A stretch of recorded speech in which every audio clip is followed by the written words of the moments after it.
नमस्कार दोस्तों, स्वागत है आप सभी का आपके अपने exam coder competitive YouTube channel में। और अगर आप भी SSC, railway, banking, UP police, state PCS या फिर यूपीएससी या किसी भी प्रतियोगी परीक्षा की तैयारी कर रहे हैं तो ये टॉप 5 करंट अफेयर आपके लिए बेहद महत्वपूर्ण होने वाली हैं। और देखिए, जितने भी आपकी दिन भर की बेहतरीन खबरें हैं जो भी आपके एग्ज़ाम पॉइंट ऑफ व्यू से इम्पॉर्टेंट हैं तो उन्हें कवर करेंगे। आज की ये 5 खबरें नहीं, ये आपके डायरेक्टली कम से कम 2 से 3 क्वेश्चन एग्जाम में बिल्कुल यहाँ से पूछे जा सकते हैं। तो देखो, वीडियो को बिल्कुल स्किप मत कीजिएगा, ठीक है। और यहाँ मैं सिर्फ खबर ही नहीं बताऊंगा बल्कि एग्जाम पॉइंट ऑफ व्यू से जितने भी फैक्ट पूछे जाने की संभावना है वो भी कवर करेंगे। और सबसे खास बात यह है कि जितनी भी खबर हैं सभी इंपॉर्टेंट है। तो आइए फिर स्टार्ट करते हैं बिना किसी समय गंवाएं। तो देखिए, पहली कौन सी है, ग्लोबल पासपोर्ट इंडेक्स जारी हुआ है। तो चलिए फिर स्टार्ट करते हैं। सबसे पहले इसे देखते हैं। देखो, ग्लोबल पासपोर्ट इंडेक्स 2026 जारी किया गया है। तो देखो, सबसे पहला फैक्ट क्या है, 5 जुलाई को ग्लोबल पासपोर्ट इंडेक्स 2026 की रैंकिंग जारी की गई। इस रैंकिंग में भारत 125वें नंबर पर है, जबकि 2025 में यानी कि पिछले साल 124 नंबर में था। और देखो, इसमें टॉप 10 देशों में कौन कौन से हैं, तो अधिकतर क्या है, यूरोपीय और विकसित एशियाई देश हैं। अब देखो, टॉप 10 में कौन कौन से हैं, तो है Sweden, Switzerland, Finland, Germany, Netherland, Denmark, और इसके बाद है आयरलैंड, यूके, नॉर्वे और सिंगापुर शामिल है, ठीक है।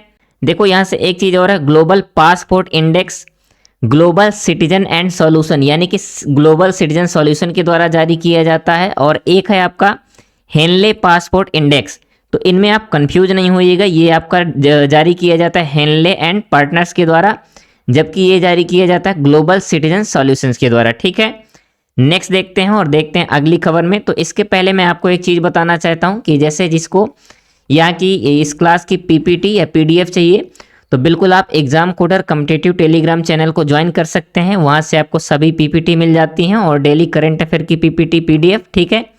तो चलिए फिर अगली खबर पे चलते हैं। तो देखो, ये है अगली खबर, क्या है, पद्म विभूषण डॉक्टर तीजन बाई जी का निधन हो गया है। और ऑलरेडी मैंने इसके ऊपर क्या है कंप्लीट वीडियो बना रखी है। तो अगर आपने नहीं देखा है तो प्लीज़ आप उस वीडियो को ज़रूर वॉच कीजिए और तीजन बाई जी के विषय में आप कंप्लीट इन्फॉर्मेशन ले सकते हैं, ठीक है। और देखो, वहाँ से जो संभावित प्रश्न बनने की संभावना है वो भी वीडियो में कवर किया गया है, तो आप देख लीजिएगा। यहाँ हम फिर भी शॉर्ट में देख लेते हैं। देखो, 4 जुलाई को छत्तीसगढ़ की लोक कला और पांडवानी गायन को दुनिया भर में पहचान दिलाने वाली पद्म विभूषण पद्मश्री श्री डॉक्टर तीजन बाई जी का निधन हो गया है। और देखिए, वो कितने 70 साल की थी।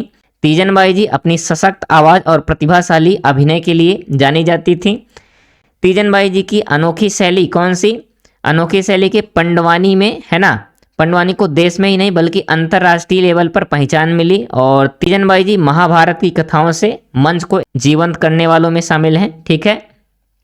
तो यहाँ से बिल्कुल क्वेश्चन बन सकता है, इन्हें कौन कौन से अवार्ड मिले हैं, तो आप इसे तो बिल्कुल कंप्लीट वॉच कर लीजिएगा। और नेक्स्ट देखते हैं। देखो, India send INS Sudarshini to Trump America 250 celebration, है ना। अब देखो, ये इंटरनेशनल न्यूज़ है। तो देखो, आईएनएस सुदर्शनी अमेरिका के 250वें स्वतंत्रता दिवस समारोह में शामिल हुआ है। इसके बारे में जितने फैक्ट बन सकते हैं आपके एग्जाम पॉइंट ऑफ व्यू से वो सभी इंपॉर्टेंट है, तो आप एक बार देख लेते हैं। 5 जुलाई को भारतीय नौसेना के सेलिंग पोर्ट आईएनएस सुदर्शनी, है ना, आईएनएस सुदर्शनी अमेरिका के 250वें स्वतंत्रता दिवस समारोह में शामिल हुआ। और आईएनएस सुदर्शनी हडसन नदी, देखो ये बिल्कुल पूछा जा सकता है, किस नदी पर, हडसन नदी। हडसन नदी न्यूयॉर्क में आयोजित भव्य ऑफ सेल का हिस्सा बना। लोकायन 2026 अभिनय के तहत 13,000 नॉटिकल मील की दूरी तय करके कहाँ पहुंचा है, न्यूयॉर्क पहुंचा है। और देखो, इसके बाद है अमेरिका अपने 250वें स्वतंत्रता दिवस का जश्न मना रहा है। इस मौके पर न्यूयॉर्क में United state international naval review 250 और सेल 250 का आयोजन किया गया है, ठीक है। अब देखो, थोड़ा सा यहाँ से देखा जा सकता है कि आईएनएस सुदर्शनी से क्या क्या क्वेश्चन बन सकते हैं, तो वो फैक्ट आप देख लीजिए। आईएनएस सुदर्शनी भारतीय नौसेना का सेलिंग पोर्ट है ना। इसके बाद है आईएनएस सुदर्शनी नौसेना के कैडेटों को समुद्री नेविगेशन, लीडरशिप और क्या है, कल्चरल सेलिंग की ट्रेनिंग देता है, ठीक है।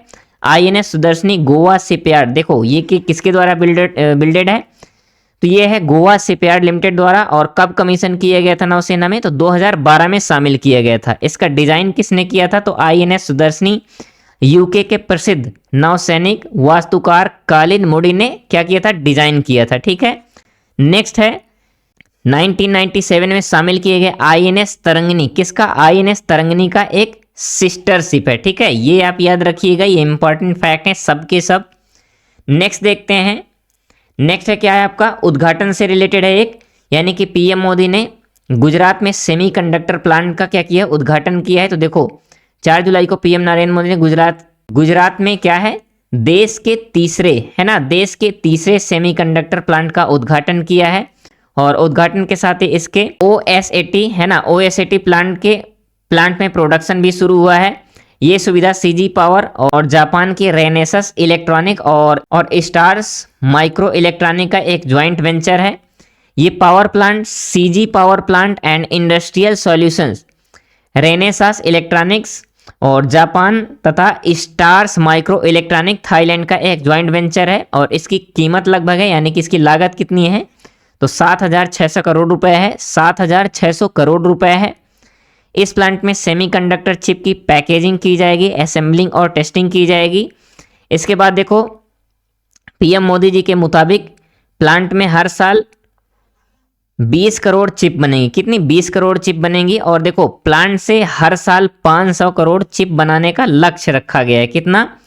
500 करोड़ चिप बनाने का लक्ष्य रखा गया है। ठीक है, और अब चलते हैं देश की लास्ट खबर पे। तो देखो ये क्या है? देखो थोड़ा सा इंपॉर्टेंट इसलिए हो जाती है कि देश में पहली बार वक्फ बोर्ड में 2 हिंदू सदस्यों को शामिल किया गया, यानी कि मध्य प्रदेश सरकार ने मनोज मालपानी और अनिमेश भार्गव को मेंबर बनाया। किसमें? तो ये बनाया वक्फ बोर्ड में। ठीक है, तो इसलिए थोड़ा सा इंपॉर्टेंट हो जाता है क्योंकि 2 हिंदू पहली बार शामिल हो रहे हैं। ठीक, आगे चलते हैं और देखते हैं जो आज के इतिहास में महत्वपूर्ण है, तो वो देखते हैं, यानी कि आज के दिन में इतिहास में क्या महत्वपूर्ण है वो देखते हैं। तो देखो 1885 में प्रसिद्ध फ्रांसीसी वैज्ञानिक लुई पाश्चर ने पहली बार रेबीज की जो टीका है उसका सफल परीक्षण किया था। ठीक है, इसके बाद 1892 में दादा भाई नौरोजी को ब्रिटेन की संसद के लिए grand old man of India के तौर पर चुने जाने वाले पहले भारतीय बने थे।